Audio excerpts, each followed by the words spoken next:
If you're using Spotify for analytics at the moment or whatever you use, or for anyone, if you're a YouTuber, if you make content, whatever you like to do, look at retention because retention is like the holy grail of metric. It's the only metric that matters. I would say that metrics matter more, or retention matters more than views.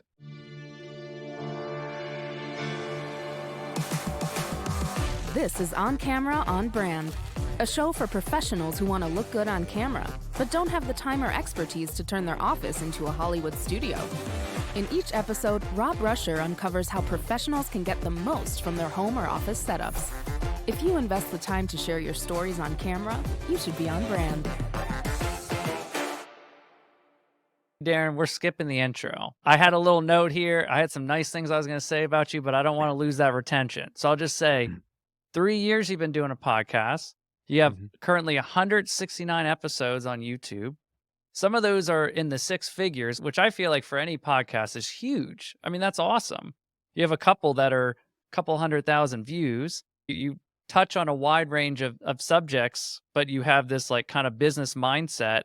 And maybe I'll just have to call you out. You're 27. You've been doing a podcast for 3 years. You haven't quit. 169 episodes. Like, where did that start? Like, how did you just have the mindset where not only am I going to go down this business route, but I'm not stopping? And anyone that's had a podcast for, let's just say anyone that's had a podcast for a year, I respect because it's not an easy thing to keep going.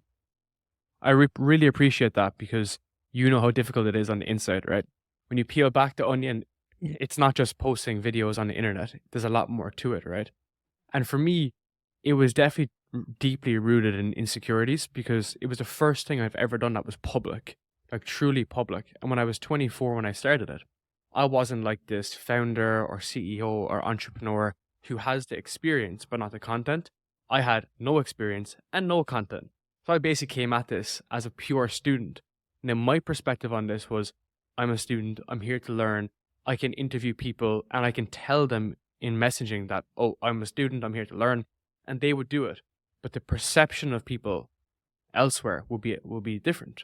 They think, who is this dude? He's starting this podcast. Everyone's starting a podcast during lockdown. It's not going to last.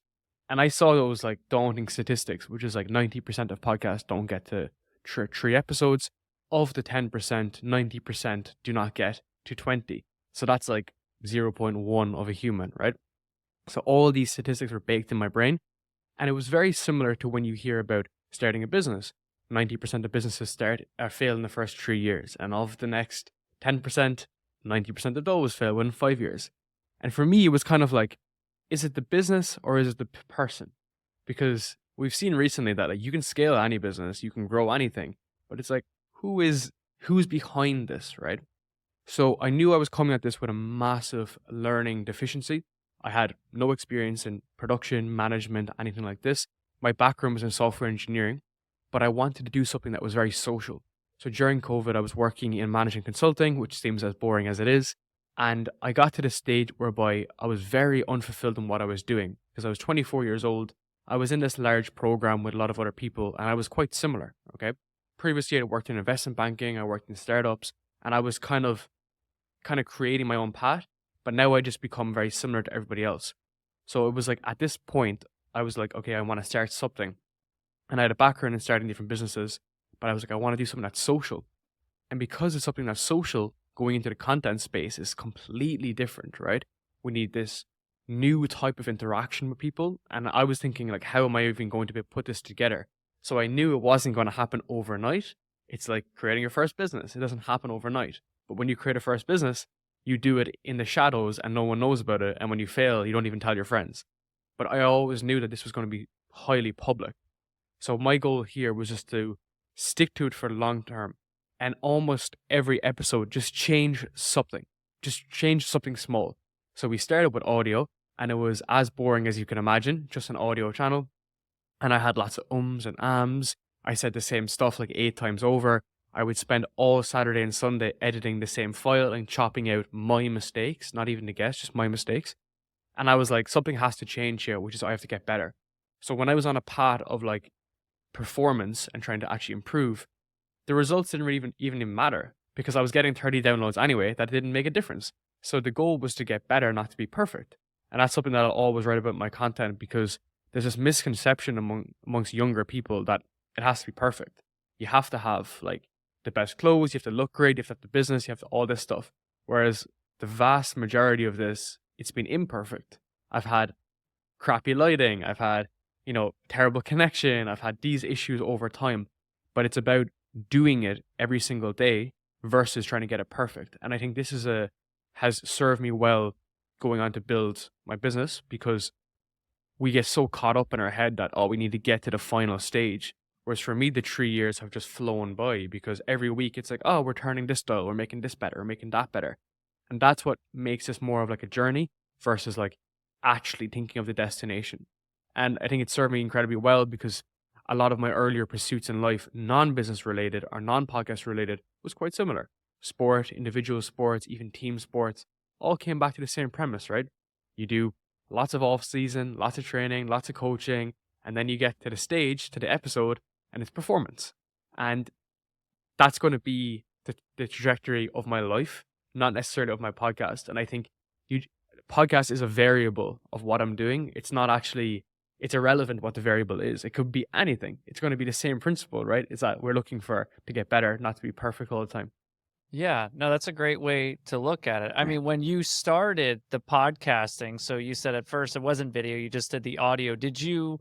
Was the goal to have a business from it? Was it just this creative project? Was it to meet people? When I started my first podcast, Cinematographer's Insight, straight up my goal was to work with the people that I wasn't getting hired to work with. It was just like, hey, there's no way I'm just going to call this like director or DP and just like, hey, you want to tell me your tricks and tips? Like, let's chat. But it's another thing to say, hey, I have a podcast. Let's talk about the work you're doing. But in the back of my head, I'm like, I'm stealing some tricks here. I'm networking with you. I want to be on your radar. And that worked well. So maybe you had some happy accidents, but I wasn't, curious to know if there was something else when you started it that you were hoping for. It's a very good question, because I think the challenge that people have going into content these days is, what's in it for me? Like, what's the result of this? Whereas for me, in the beginning, I was working in finance and I was using my podcast as a way to just network with people, because I wanted to move between roles. And it started off, so Kickoff Sessions was originally a career podcast. So helping people progress through their career, get promoted, get better salaries, work better jobs. And that's exactly what it fulfilled for me. But then I noticed it wasn't growing as substantially, because it's just kind of dry content anyway. But I was able to network, and I was really seeing between the weeds of like what happens in the world of finance, in the world of careers. So I was basically moving between careers, between jobs. I was able to get effectively what I was doing. But the overarching theme for me was always to help younger people live a richer and more fulfilling life.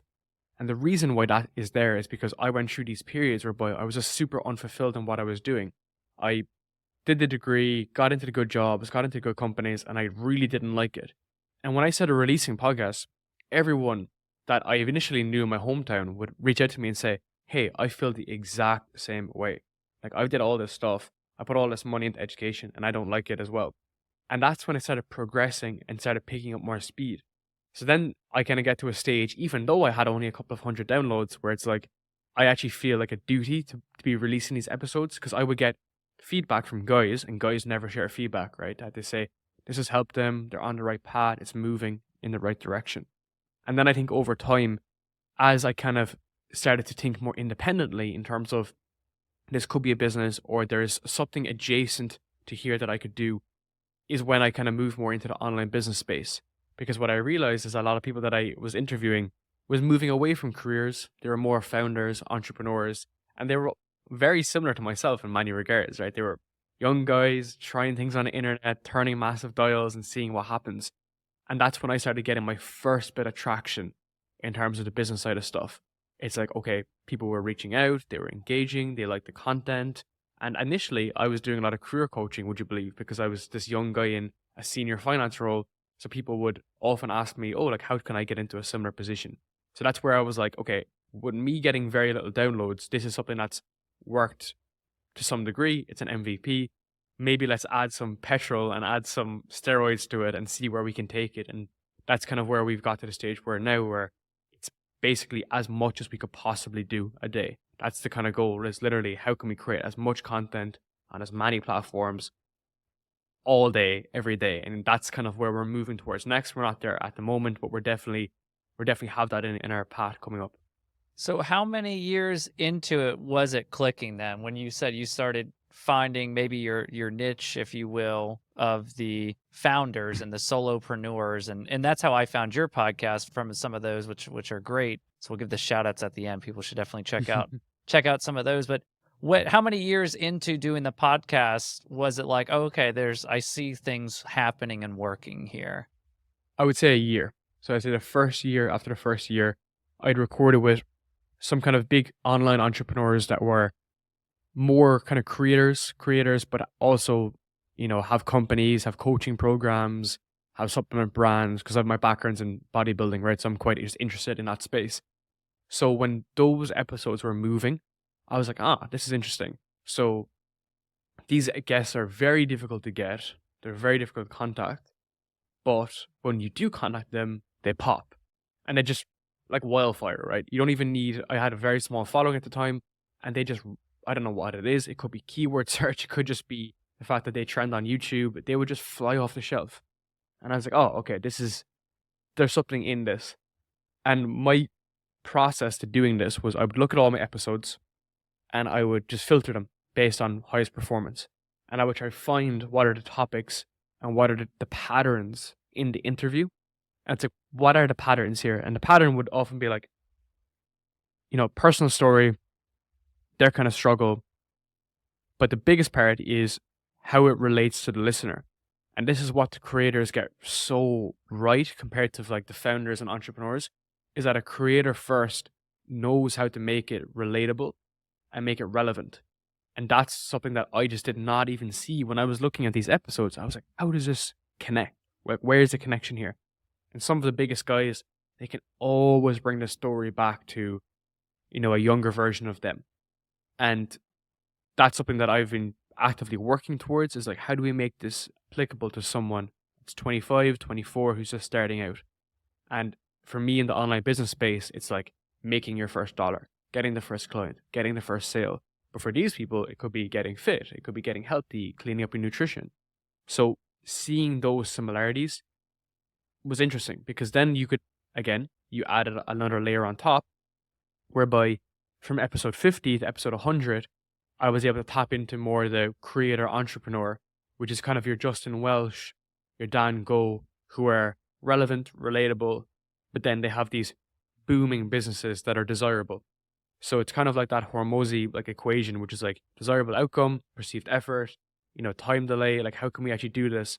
They convey this in a content way, which is like very, very interesting, right? And the people like Justin Welsh have hugely influenced, me in the beginning. I think Justin Welsh really serves people who are going from 0 to 1 exceptionally well. And he was a massive influence on me from the very beginning, because even though I had nothing, like I wasn't necessarily making much money off what I was doing. It was conceptually. And I come from a product background. I know we're kind of jumping around, but hopefully this makes sense. I come from a product and a startup background. And for many years, I wanted to build a software company. And then I realized that I just didn't want to raise capital and have another boss, right? That's basically what I realized. But in the startup world, it's a concept of MVP, your minimal viable product. And the whole thing is that it's better off just to get it out there versus to wait, right? Just get it out there. And I worked with some companies that were valued at $30 billion, and we would throw out products that weren't even done. We would just be like, let's release them. And that concept just rang through content, through podcasts, through products that I launched, through courses that I launched. I was like, just get them out there. And when I realized that I got the thing out there, I was the only one that was doing it, because everyone else was just going around their head, right? They're just spinning around and around and around and around. And that's just where the feedback loop, intentionally or subconsciously, is so vivid, right? Because you're just releasing so much stuff so frequently that when you do stop to look at the numbers and look at the connection, you're like, all right, this is hugely valuable for me, for other people. What's the commonalities, and how do I go 10 times harder than this the next day? And that relentless kind of drive, I think, is really important across everything you do in life, right? Again, just insert a variable of what you want to do it with. Yeah, no, well, and like we talked earlier before we recorded, I love the quote you put out, which I've been ringing through my head to keep me motivated is each day you start from zero, meaning that doesn't really matter to a point what you did yesterday if you're not going to do it today is kind of what I took away. And I was an athlete growing up too. So I definitely feel that like if you don't use it, you lose it mentality. Like if you don't keep up with it, even with podcasting, it took me a while. Even I feel like just now I'm starting to hit my stride with the interviews and get back into it. But I was away from it for a while. And it's funny how there's some kind of muscle there, doing interviews and being able to carry this conversation and being able to hear what you're saying, and I'm going somewhere with this, hearing what you're saying, and then being able to continue the conversation, but not ignore with what you just said. And a quick sidebar I want to hit with what you were saying, you clearly have all this knowledge of like the statistics and what works and the Alex Hormozy. Do you struggle with that taking over like the natural conversation? Because I know listening to your conversation, obviously they're great, but it doesn't seem formulated. It seems like, especially in those in-person conversations, it feels like you just sit down with someone and talk. But clearly in your head, a lot of the levers you're trying to pull to work and be a successful episode. It's a combination of two. It's like nature, and then there's like it's art and science. So the art is the reps you put in, whereby you find your voice, you find your technique, right? So what sport do you do?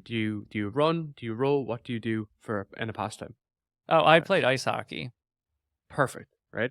So you can learn what to do in ice hockey, right? And your coach will sit you down in the room, or a mentor, and say, this is what you need to do. Here's all the techniques. Here's how to do this and this. But fundamentally, when you're out there, you're not thinking of any of those things. It's connective tissue in your brain, right? These are just small things that are being put together because you've put in the reps since you were young or over time, because you've done it for so long. In an ice hockey sense, it just comes second nature. But fundamentally, these principles have been ingrained in you through that learning and coaching progress or process, right? So that's ongoing. So for me, and what I do with a lot of even our clients right now with our company, is that I tell them where the bar is. So like, this is where the standard is. You need to have the personal story, you need to have the transformations, you need to have short and concise questions, you need to really convey your own struggles, you need to put in these different elements. It's almost like a checklist. However, it needs to come naturally, and it needs to come like ingrained. Now, the reason why we do this is because this satisfies the desires of people. It helps them. It really relates to people. And it means that you're in the club with them versus you're standing on the side, right? And I think we all have that reference of someone who creates content who just feels like they're not in it. They're just outside of the club. They're almost better than a club. Whereas that's not really why you kind of do this stuff, right? So for me, it's about kind of combining those two different elements. And it's like, how do we have the genuine science of retention, engagement, all this kind of stuff, and the art of it? Because we are trying to do something that's more enjoyable. Like, we do enjoy it. But just like you and ice hockey, right? You enjoy the game of ice hockey, but that's not to say that it's easy. A part of why you enjoy it is because it's difficult, because there's so much nuances to it.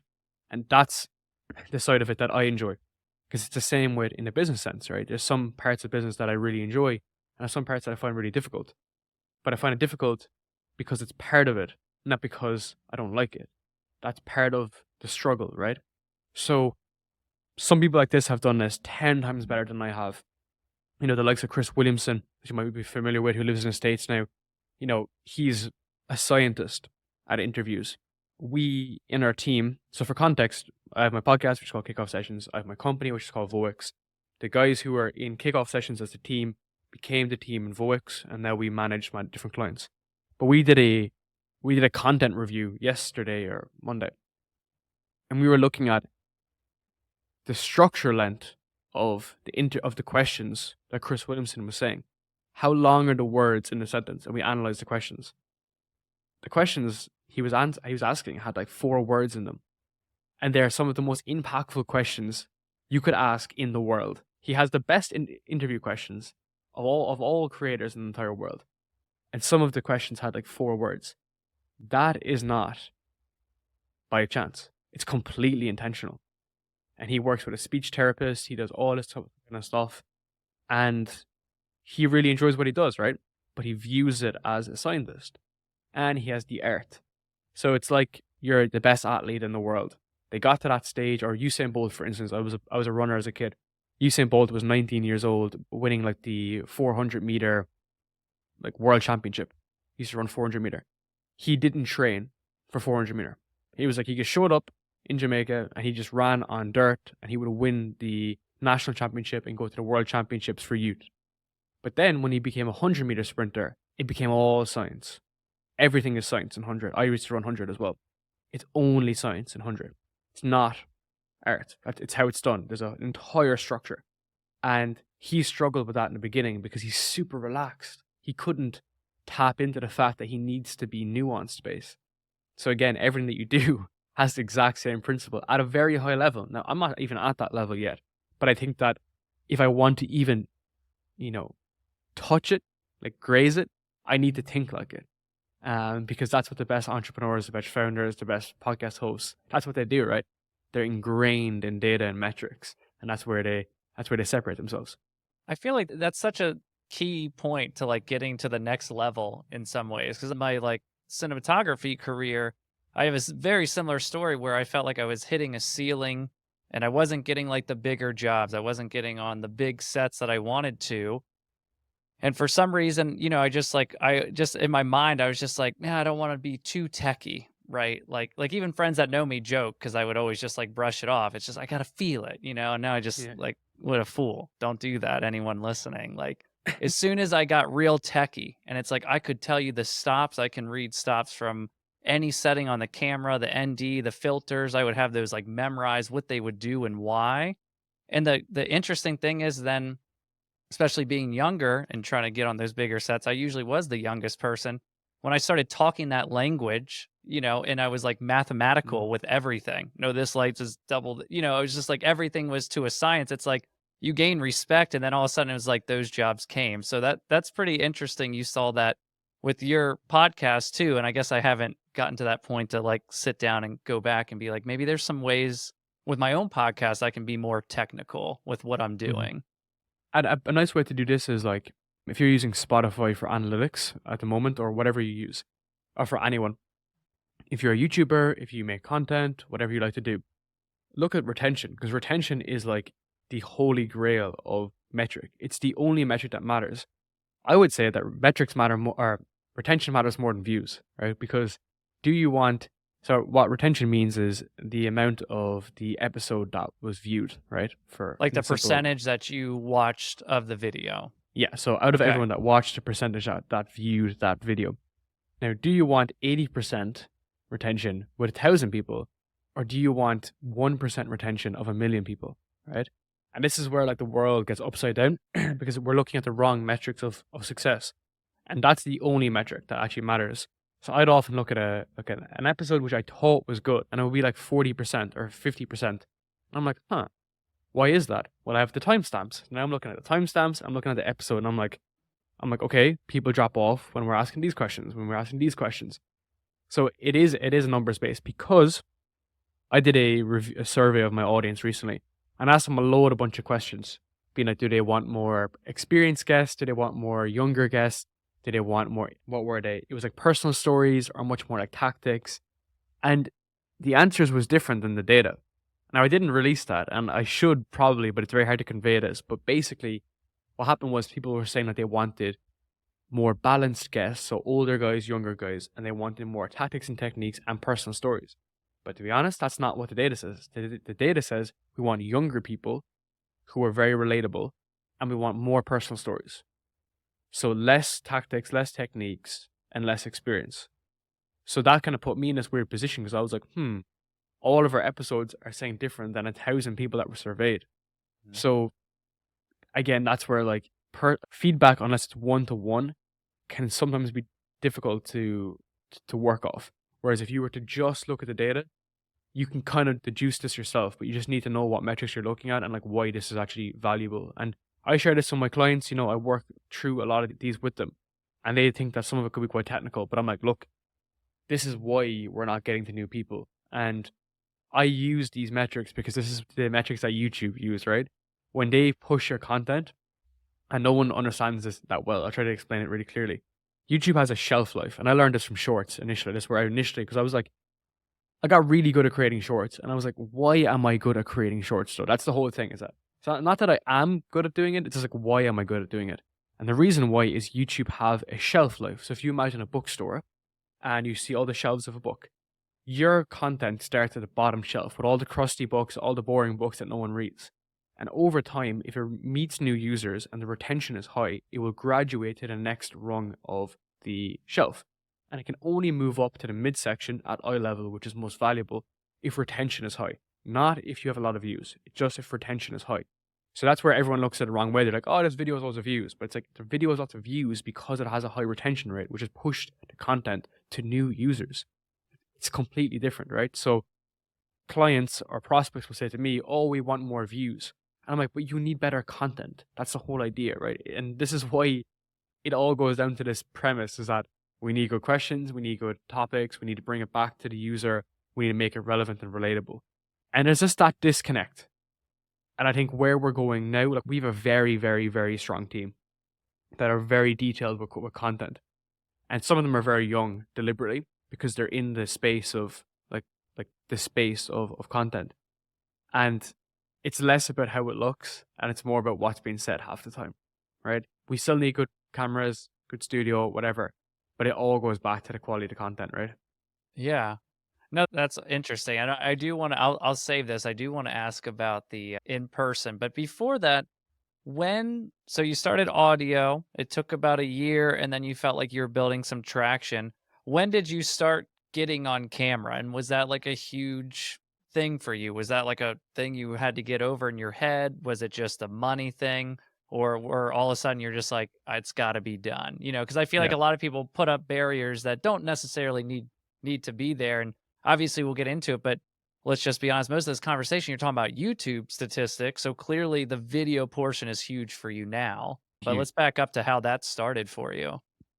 So I completely agree, right? It was very difficult in the beginning because I did audio only, because I was effectively scared to do video, because I didn't have the camera set up, I didn't have the expertise, I didn't really know what I was doing. So I listened to Chris Williamson on a podcast called Habits, which is actually stopped shortly after. And he said that the first 6 months of his podcast, he felt like he lost all the time. He spent 6 months on audio and he could have had that traction on YouTube, right? And that increases the omni-channel marketing approach, just having more stuff, right? Doing more. So he said he felt like he lost 6 months, and I had listened to that 6 months into my podcast. And I was like, oh my God, I'm in the exact same position. I had just lost, because you lose all the subscribers that you can get, the friends and family, the initial kind of like, excitement when you release something into your friends. I missed all of that. So then I launched it 6 months into it, and I was like, oh, damn, like this is it now, right? So some of the episodes in the beginning, like I was using a Windows camera a Windows laptop that I got for university, and it was terrible. I was using that camera inside. I didn't even have like a ring light. I didn't have anything. And then I graduated to my iPhone, which was stuck to the wall with sellotape. So it was just super, super hacky. But again, I saw the value in it, because even though the clips looked like absolute trash, I could bring them to LinkedIn. I could just chop them down and put them onto LinkedIn. I could put them onto, I think it was IGTV at the time, and I could just stick them onto IGTV. And I was getting more views, and I was getting more downloads, and I was getting more reactions. And I remember some of the earlier podcasts, they were like personal finance ones with a very like experienced personal like trader from New York. And his video looked terrible. My video looked terrible, but the podcast did really well because people see a different pattern, right? There's a new pattern that they're seeing, and they're like, oh, this is exciting. So then from that point, it was like, all right, this sucks. I'm broke. How can we make this better? We need to change things ever so slightly. So I went from integrated camera to webcam, from there then to getting like 1 or 2 lights, and then I eventually got my Sony camera then, which I'm using right now. I don't even have a lens on the Sony camera, would you believe? Because I was so broke after buying it that I was like, I can't even afford a lens. It's just the lens that we have, which is a shame. But anyway, I should really do that now that I have a bit more money. And that natural progression led to a whole different set of things, because it felt like that now that we have the cameras, the lights, now we can think about some other stuff like backdrops, and we can think about feeling, like you mentioned, which I'm a big guy on as well, and like the vibe and the essence of it, which for me, got to a point whereby I kind of got to this point whereby it got good enough, and I've moved apartment quite a lot, by the way, so that's why my backdrops kind of change quite often. I've lived like across Asia, and I move country quite frequently. And for me at that point, it was like, all right, I can do what you've done, which is buy like a $2,000 light, or I can start doing studios. And this was just after COVID. So now I had launch camera was doing a bit better, video was doing a bit better. Pandemic was kind of over. I could start doing interviews in person, and I was like, right. I had my ear so close to YouTube that I was like, the best podcasts that are blowing up right now are all in studios. I need to get into studios. So found the best studio, found the Shure SM7B mics, had proper cameras, just had to get a guest. You are kind of location dependent, which is a bit of a shame, but I started to kind of get to that next level, right? And the second I started recording in person, I became better. Like these interviews, we could go for a coffee beforehand, we can get lunch afterwards, we become like friends, we're able to build like a proper relationship. We don't just have an hour or an hour and a half on a call. And like views up, downloads up, engagement up. My like enjoyment in this was just a lot better. And it really, really began to take off then. And that's when my brain adds steroids to it, because I was like, right, if we can do it in one studio, I can do it all around the world. That's basically my process. So I've been like looking at different studios at the moment, trying to plan my next kind of tour. And for me, it's just like flight, studio, good camera, good audio. It doesn't matter, right? We can just get it. That's that's my approach to this stuff now. Yeah. So it's obviously like a lot more expensive. I will say that, but it is and it isn't actually. Just a small correction is that sometimes it's more expensive, but sometimes it's not really, right? Because it's more about what you get from it.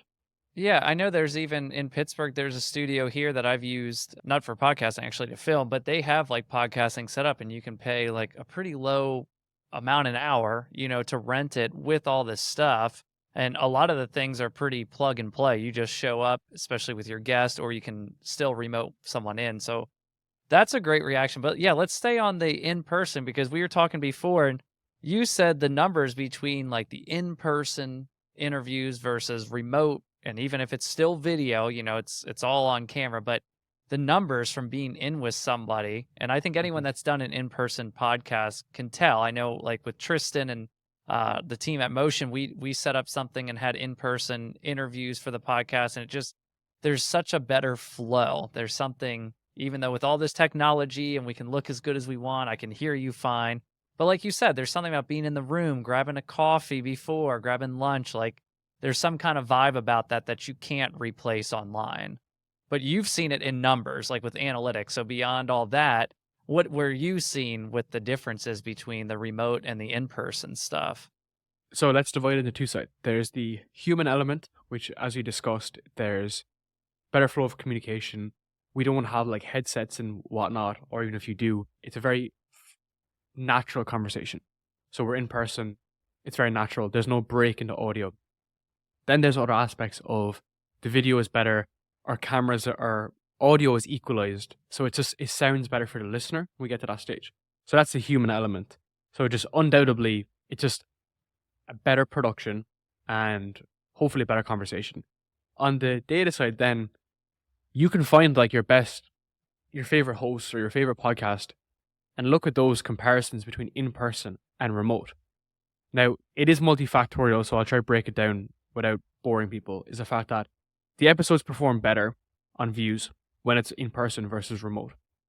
You can just compare it night and day. I've done it on my own ones, I've done it for other people. They just perform better. Now, why that is for a number of reasons.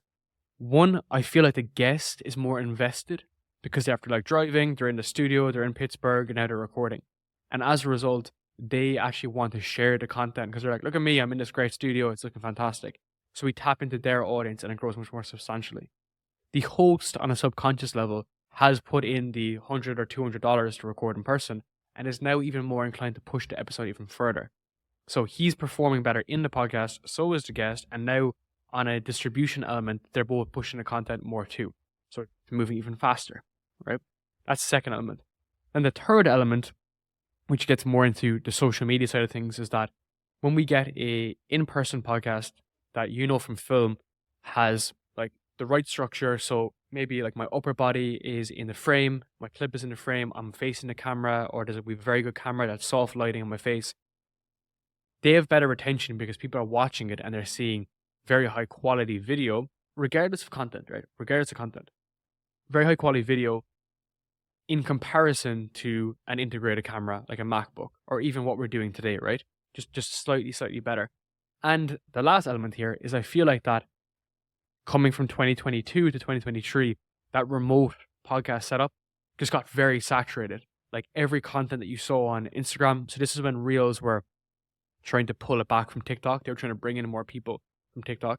That they were pushing video content and podcast content a lot at that point. Everything that they were showing was remote. And you got less remarkable. It was less remarkable and it was less wow factor. So then when you had a pattern disrupt of being in a studio, it was like, woo, took off. And I still see this every single day, right? With a lot of our content is that what we do from a content scheduling perspective as a result is I'll record remote and I'll have, let's say, 3 clips per guest. So I release on a Wednesday, I'm releasing an episode today. Wednesday, Thursday, Friday, I'll have the guest. But then on Friday, Saturday, and Monday, I'll probably go back through my older episodes where I'm in a studio and we'll release either me or the guest. And they just fly. And I think some of the comparisons can be like 7 times more, which is just crazy. Like It's views, just wild. 7 times more views from the in-person stuff. Yeah, in person. And then this translates then into downloads, right? Because the more exposure we have, like marketing layer level 1, which is just exposure and attention, because it's good, people will filter through, and they filter through over time, and then your stuff gets shown on bigger platforms, right? And this is where we have that marriage between high quality content that's in studio, and then how do we bring this across to social, which is a key part that everyone forgets, right? I think this is kind of funny that like some of even my own clients, I have to kind of like stay on them and be like, hey guys, like we need to get this content to LinkedIn, to Instagram. We need to keep moving with this, right? Because if you don't tell people you exist, no one's going to know you're alive, right? So there is that element too. So hopefully that kind of answers your question. There's a lot of different things in play, right? But there's a few different key variables. Well, even as someone that, I mean, and I love watching and listening to podcasts. You know, when I'm cooking, sometimes I'll put something on. I love walking almost 2 miles in the morning just to kind of like start my day. And I'll often put a podcast. But when you have one, and I'll just even use some of yours as an example, when I'm watching a live podcast, I feel like I'm watching a show now. I'm not just listening to a podcast, you know, and there's nothing wrong with it. Like I said, I love consuming podcasts while I'm doing stuff, but sometimes when you see the person, even if it's on Instagram and you're scrolling through and I see someone like, I always get jealous of this. I love my setup, but there's something when someone's like sitting on the couch, they're in a chair, right? They're in this like environment where they're talking. And that's one of the reasons that Kevin Hart podcast I'm loving, Heart to Heart. It's like they're in a wine cellar. It just looks cool. Like I'm enjoying, like I feel like I want to be in the room with them versus like seeing someone just on their computer. So I wonder if we're going to see that where more people and especially bigger companies, are they going to start pushing to set up more of a studio in their office so they could just bring a client? If your client acquisition is big enough, how much does it cost to fly someone in, have a lunch with them, get them on your podcast? I wonder if that will start being part of the marketing or sales budget moving forward, just to how else are you going to start separating yourself from everyone having a similar looking podcast? 100%. And I spoke with a prospect the other day who had the exact same scenario that you had right there, right? Is that the fact that they want to produce better content. And I goes, okay, cool. Show me where you live in the world. I'll pull out 10 different studios and I'll bring it to be from $60 an hour to $200 an hour. You can just drive there, show up. I get the raw files. It's all done, said and done, right? So it doesn't need to be as complicated as building a studio, because this is where I got to the stage whereby I got to 80-20 with my home studio. So I just buy these lights, I have my camera. Yeah, it's good, right? It's good, it's not great. It's good, it's not great. But instead of trying to bring this up 10%, I'm better off just finding a better studio, right? And even the studios that I work with, I'm often like, you guys should get these mics versus these mics. And they're like, okay, awesome. And they'll actually sometimes even go off and get them, because they're like, okay, we want insights from people who are podcasters. So there's ways around it. And the Kevin Hart scenario with the wine cellar, like I'm not familiar with it, but I imagine that, you know, some of his creative directors, they just put this together on like a mood board and said, yeah, this works. This is what we want to do. And they put it together. I don't even think it's probably expensive to put together, right? That's the funny thing. Yeah, sometimes not. I don't know if it's a real seller or not, but building sets isn't as crazy as people Yeah, people of think. course. I mean, and you don't have to answer this, but I'm curious, especially with the live ones, do you have a favorite episode, or do you have one that, like, whether even at the day or when you listen to it, you're like, "Man, this is a good one," or like, "I can't believe I got this person to, like, sit and chat with me." Good question. I think my favorite experience, put it that way, was my 150th episode. So my goal always every 50 is to do like a big production, kind of a big show for people. And it's kind of like a thank you to people that have like listened because we see like the incremental improvements. And for 150, I interviewed Justin Waller, who's based in the US, but we met in Dubai, and it's actually a pretty cool story. So I reached out to him on email, and I was like, "Hey, want to record in person? Want to record a podcast?" And he was like, "Yeah, let's do it." And I was like, "Cool. I'm in Asia. Where are you?" And he was like, "I'm based in somewhere in the States, or somewhere in the South." And he was like, I said to him, I was like, "What's your travel plans?" And he was like, "I'm going to be in Dubai in 2 weeks." And I was like, "I'll see you there." Basically, that was it. So, episode 150, I buy this ticket to Dubai. It's like $1,000 to get there. I just sent him that message saying, "I'll see you at 2 p.m. in Podster on a Tuesday." So I fly in the night before. I don't hear anything about him since, right? Never hear anything from him. And I'm getting kind of nervous because Monday comes, I still haven't heard anything from him. Maybe he got a tip off to go to a different podcast because he was coming to Dubai. And like he's a very famous dude to begin with. So then Tuesday comes, I wake up, I'm like insanely jet lagged from this 9 hour flight. And I'm in Dubai. And now I'm outside the studio, and I spoke to the studio beforehand, and they were like, "Do not come before 2 p.m. It's very small. We don't have a waiting area." But I'm there at like 1, and I'm just trying to get used to space and see what's going on. And half 1 comes, 1:40, 1:45, 1:50, and there's no sight of him whatsoever. And then at 1:55, I just hear like footprints, and I just see him walking down the corridor, and he's always very well dressed. He always has like a 3-piece suit on. And I just walked up to him. He never even knew what I looked like. It was on email. And I said, "Hey, Justin, like, lovely to meet you. I'll be recording with you today." And sorry, before I said I'll be recording with you, he was like, "Oh, it's a pleasure to meet you." Very southern guy. And he was like, "It was a real pleasure to meet you. How's your day going?" And I was like, "Oh, I'm Darren. I flew from Singapore to meet you." He was like, "Oh, we're recording a podcast in 5 minutes." And then we just recorded like a 6 session. It was really, really good. Spent loads of time together afterwards. Just very helpful guy. And yeah, it was a real special moment. And I think it's about creating those experiences, and when people listen to it, they kind of see that story. It's like, it's pretty cool how we just were sitting in this room for 90 minutes creating a super long form episode, and it worked like really, really, really, really well. I'll put it that way. Yeah. Well, dude, I mean, that was a great episode. I enjoyed that. Justin has a great way of just, I felt like I got a good kick in my ass after that episode. I was like, all right, there's some things I might be slacking and a little lazy, and he put a few things like, I don't know, maybe it's just my hockey upbringing, but he had that rough edge, the no Yeah. BS. That was a What's good beautiful one. there as well, man, is the fact that, he's like a sweetheart, right? That's how he describes himself, is that he's very, very kind, very genuine. And something I've really noticed about these individuals, and Justin Waller is like incredibly successful, right? His company is doing like 40 or 50 million a year. He has like 120 rental properties right now. He's set for life. Fundamentally, he's there to help other people. So I met him in the corridor. He did not know who I was. He stopped in the corridor. He's asking me how my day was. He was asking me what I'm up to. He was asking me how do I enjoy like Dubai. And then I told him who I was. And he's like, "Oh, excellent. Let's sit down and have a conversation," right? And I think for that entire period, we spent probably 3 hours together in total. He was just he was offering his help. I was telling him that I was building this business. I was building this brand. At the time, I only had like 5,000 followers. And he was like walking me through different things I could do and how I could help him and how he could help me, bear in mind. And I'm like, "Dude, I'm here to help you, not you're here to help me," right? I was like, I want to offer my help, should I say. I thought that was very like sincere. And I've never really had that level of kindness, I guess, in some regards. And as a result, that's why he's successful, right? Is because he doesn't talk from like, so let's put things in perspective. His net worth or his bank account is probably like 500 times the amount that's in mine, right? Probably like 1,000. I don't know what the multiple is. And for him to sit down for 3 hours and just genuinely help this young dude, is just like so unforeseen, right? It just doesn't happen anymore.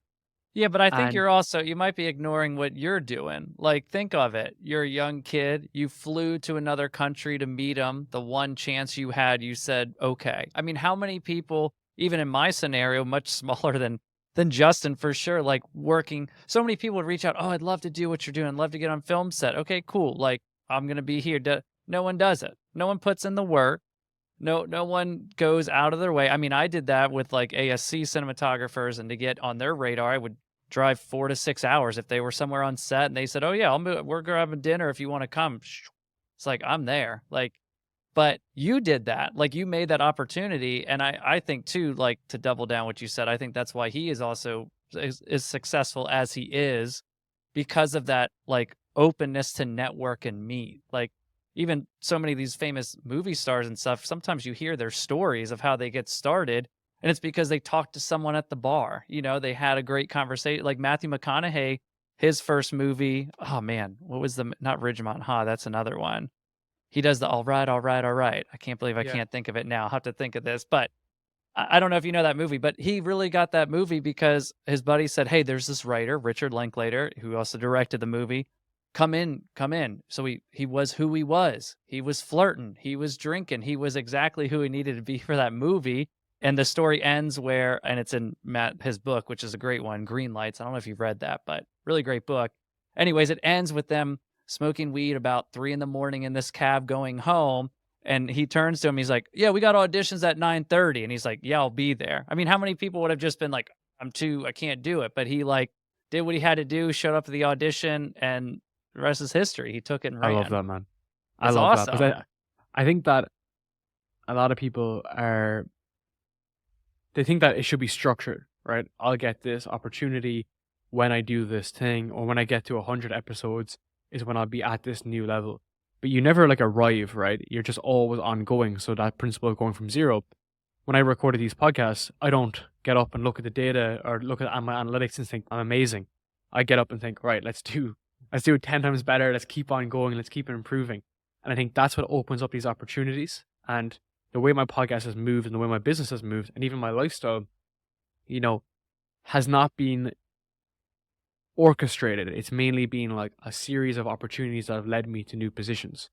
And to your mention there about learning from people and opportunities, my good friend Ned Phillips, he's like CEO of a massive company in Singapore.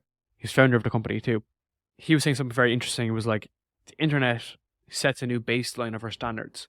So if you're a kid and you're in a small town and you have a skateboard, all you know is a small ollie, right? Because that's what the next best kid can do. But because of the internet and because of the people you can surround yourself with, if you take the positive insights from it, you'll see some kid in California do like a triple backflip, and you can learn from someone and that experience. And this is like the big gap, right? Is where everyone looks at these people and thinks scam, false, fake, all that. Where it's like, no, you should be able to learn from it and think, okay, Justin, in our example, has started his construction company at around 25. He's 37 now. So it's about 11, 12 years. He made $60,000 revenue in his first year. He had like an operating net margin of like 20% or something. So he made like 20K in his first year. He went bankrupt like nearly 5 times during that process. And then he started getting the big contracts for Walmart, Costco, all these companies. And now he's doing 40 million a year. So I think everyone is trying to look at the beginning and see, is that where they are? They look at the end, but they forget in the middle, whereby Matthew McConaughey is in a car smoking weed at 3 o'clock in the morning, and think that's part of the story, right? Like that's like part of the story. And then he did that interview, he smashed the audition, he went back home, he probably did a load of other stupid shit in the meantime, right? But it's about like moving forward and not just continuously just consistent or complacent. So I think this is a good bridge because you're 37, I'm 27. From 27 to 37, the percentage of guys that will just kind of coast or slow down or settle will be wild, right? And you'll probably have seen that, right? Oh, I've Many done it people, for sure. Yeah, I not definitely have necessarily, done man. that. You're still moving. You're still Getting moving back. forward, right? Yeah, Right. You're sure. Still, Oh you're yeah, still, I'm just still saying. moving I think forward. there's definitely been some around COVID. I feel like I got a little lazy and I had to figure out how to get myself fighting again. I feel like. but you got yourself there, right? And that's the whole Yeah. point here, is that you're moving forward. So life events will just get in. There's more to life than just business, right? But fundamentally, there are some people that kind of like die and give up at that point, right? And I think there's a guy called, his name is George Mack. He was on Chris Williamson's podcast. He said that most men die at 25, and their next big event, and so most men die at 25, and they're just waiting until their funeral after that. So basically, from Is that because 25 they get that onwards, job? They work so hard, they do the college, and they get the job, and then it's like, I'm that's it. here, so I should be able to just coast. They just they stay in a job, or just move laterally, or just do something similar, right? So their next big event is their funeral, basically. And that was a paraphrasing, and there's a bit more to it. It's like the next big event is like their marriage, their kid, and their funeral. Mhm. But fundamentally, there's less of like this like burning desire. And he mentions about working in quarters, which is a big part of what I do, right? It's how companies run, right? Is that you work in quarters, you see your revenue, you see your growth trajectory, you see what happens. But I also run this for different aspects of my life. When I'm training really hard, and if I'm moving up my weight, I want to put on 2 kilos or a kilo a month, right? Which is like £2.5 a month. And if I'm coming down, I want to lose £2 a month. And to lose £2 a month every month for 6 months, it's a lot of work, right? But that's how you kind of keep that, I guess, drive going. And it could be something else, right? I surf quite frequently. Some of my goals are to surf twice a week, every week, right? No matter what's happening, how busy I am, I'll get 2 surfs in a week. And then some weeks I'll do 3, right? So it's kind of like that constant, I guess, learning in some regards, or sounding cliche. But I feel like that's kind of lost a small bit. I don't know how you feel Yeah. about that. No, I agree with that. And I think it's funny because for me, and like when I was saying, there's definitely times where I did feel like I'm just going to coast here, and for me, actually, it was more pre-COVID, because I was at the point, my career was going so well. I put in the reps, I was getting on the jobs I wanted. And at that level, at that time, the work came from being on set. You do a great job. The makeup artist remembers you and she refers you to this. The talent liked you and they told you to their director friend. So like, to be honest, I just forgot how to sell and market. I wasn't doing anything, just the job, which was great, but the world changed and I kind of had to wake up. It's like, all right, Rob, you got to do a little bit more, than just hope the phone rings. But what I found that's always been consistent, and unfortunately for me, sometimes it's the hardest thing to do. If I am working out, I'm not talking about bodybuilding. I know you're real into that, so I'd be curious to hear how you kind of stay disciplined for the time of that and business. But for me, it's like I just needed to make sure I was doing something I didn't want to do first thing in the morning for a while. I needed to sweat. I needed to work out. And like now, like I said, I like doing the walks and stuff, but it's just like I have to just get moving and get my body going. And for whatever reason, I know there's a lot of science to it, but for me, I just know I perform better during the day. I can stay focused longer. And I feel like when I do sit at my desk, I'm a little, in a good way, anxious to get going. It's like instead of those days, and I'm sure other people can relate, when you're like, I want to work so hard, I got to make this work. It's like wake up at 5:30 and go right into work, and I'm not done work until I fall asleep. For some reason, those are my most unproductive time periods. Like nothing's moving when I'm like trying to like run through a brick wall. So I'm curious if you've had those and how you kind of try to balance that. I think for me, it's been like naturally anxious, right? So always in different aspects. So my podcast is falling behind, or business is falling behind, or my physique is not getting better, or I'm not getting bigger, I'm not getting leaner. And it's like having that like low hanging like anxiety, which is like positive in some ways, right? Of course, like it can be taken out of context and push worse, but having that approach lets me stay very consistent and disciplined. So quite similar to the way you described it, I did previously. I would wake up first thing in the morning. I'd walk to the gym when I lived in Singapore, which is about 20 minutes walk.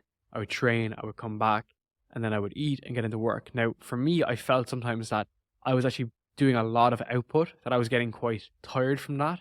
So I would work then from like 9 till maybe 11 and just kind of be a bit tired and all this kind of stuff. So now I kind of do the opposite. So I chart my day in terms of priority, and then I actually approach it in terms of priority too. So what I'll do in the morning is I'll wake up just naturally at around 5 or 6. Like we recorded this morning at 7 a.m. I woke up about 6, no alarm, right? Just naturally. And then have a coffee, get ready, and then I'll probably do the heaviest part of my work in the morning. So for me, like as the founder, That's going to be outreach. It's going to be sales. It's going to be getting all these like either calls set up or calls done or following up on leads, all this kind of stuff. So I probably Not do the that fun from stuff. Not working on the all. website and changing the No, font no, or no, what. no. So all the extremely difficult stuff, which is all like sales focused, right, will come in the very beginning. Sometimes on a Monday morning, it'll be my writing. I'll write for an entire week on a Monday morning. And that might seem, oh, you're just typing buttons. But from 6 a.m. to 9 a.m., I'm writing 7 LinkedIn posts, bringing them across to Twitter. We're checking what we can do on Instagram. And we're spending 3 hours just writing straight, which is tough, right? So it's the heaviest part in the very beginning of the morning. And then when that's finished, I'm pretty exhausted, not going to lie. Like I probably shouldn't be as tired as what I am, but I generally quite am. Like I'll give you an example. Yesterday, I sent 100 voice notes at 5 o'clock in the morning. It was 100 exactly. That's I a sent it to my lot. friend because me and my friend are joking because it's like we're doing like 100 by 100, so 100 leads, 100 days, 100 leads, right? I sent 100 voice notes at 5 o'clock in the morning. By time 7, I finished about 7. I was exhausted, exhausted. So then at that point, kick into workout mode. And this is when I'll train. So I'll probably spend 40 minutes in the gym, training 5 days a week in the gym. And then I'll do 5 cardio sessions a week too. So they're going to be long endurance sessions on a bike. And then at that point, the gym that I go to, like I eat in as well. So all my food is done in the gym. I don't cook anything at all. I get all my food made for me. So it's actually probably the same cost anyway, to be honest. So all my food is taken care of. So that's going to bring me from like 9 to 12. And then we get back then, it's more team orientated stuff because my team are awake. They're either based in Asia. Some of them are actually based in South America. And we'll do like roadmap stuff, client stuff, all that kind of stuff. And then after that period, that's when I actually get into my own podcast because we're kind of working on my podcast anyway throughout the day. But I mean like guest outreach, writing content for my podcast. What else could we be doing? That's mainly it. Just guest content always. And that brings you up to like 7 or 8. And then this is when we're kind of planning like the next period whereby it could be tomorrow, which is interview questions for guests, small nuances like this, which will probably bring me up to about 9 p.m. So I do like work a considerable amount, but during the morning is like, that's where I'm spending a lot of time off work is because I'm just training. I'm out, I'm in the sun, it's 110 degrees in Indonesia all year round. It's a really good lifestyle, right? So that's when I can kind of have the balance between the two and not be too burnt out. But obviously I'm pushing the threshold quite a lot. And the thing is, when you're an entrepreneur as well, you're not doing this for 5 days a week, right? Or a 4-day work week. It's 7 days, right? It's Yeah, every but I day. love how you made, I feel like and I don't know if it's just society and that's how you're growing up, because I know for me, sometimes I work better like now. Like I told you, I just give myself a couple days a month where I know I'm going to work until the night goes. But that, like even today, I probably did almost 4 miles today walking. So like I was able to give myself the day. And it's almost like, I wonder if there's a healthy way I can do that balance, of like working in the evenings, but like having that chunk. Was that something you consciously did to like give yourself a break during the day? And like, cause I feel like a lot of us can obviously have problems with like boundaries and why not just work 24/7 sometimes, Yep. A big thing for me was the fact that when I worked in finance in Singapore initially, I was working UK hours. So I was always working till like 1 or 2 o'clock in the morning. So then I'd wake up and I'd be so exhausted. So I would start work at like 3 p.m. till 1 a.m. that I would always spend the morning being in the sun, going to the gym, being at the pool. Like these are things you do in Asia, right? Just even getting some light podcast work done at the pool because I would spend my nights working. So because I like burnt myself into like literally like the ground, I tried to work backwards now and try finish work or try to finish stuff on my laptop at like 9 p.m. And this has only been a recent occurring because of the fact that, as I mentioned, my clients are based in the US or prospects are based in the US. If I need to take a call at 9 a.m. EST, it's 9 p.m. for me in Asia. So I just have to do it, right? So there's some times in the week where it's inevitable. But if I can try avoid it, I'll try avoid it. And I just try to pack everything towards the morning because it feels like a superpower, right? When you can wake up, get your walk in, right? If I wanted to, ironically, when I'm putting on more weight, I actually walk more in the morning because I need to for digestion. So if I got up at like 5 a.m., I'd walk a lot, then get back, do work from 5:30 to let's say 9. when you're finished at 9, you don't feel that anxious energy because you've got the heavy stuff done. And the other stuff can be done in sprints, like 45-minute sprints. So I just feel less like under pressure. But there's just some stuff that I do that just needs 2 hours. And it's better to do it in the morning than doing it at night. And I've tested this, right? I've worked late at night, I've worked early in the morning, and I just don't like doing things too late. That's high priority, put it that way. I feel like that with me with working out sometimes. It's like, man, if I don't get my workout in by like 3 p.m., chances are I'm not going to do it. I'm just going to be tired. 100%. There's more stuff at the end of the day. But oh, that's great, man. And I know we went all over. I mean, I hope you enjoyed it and we got something. I'll just look over my notes real quick. I'm glad we were able to take the conversation a little bit all over. Where are you most active? If people want to check out your shows and what you have going on, where can people find you?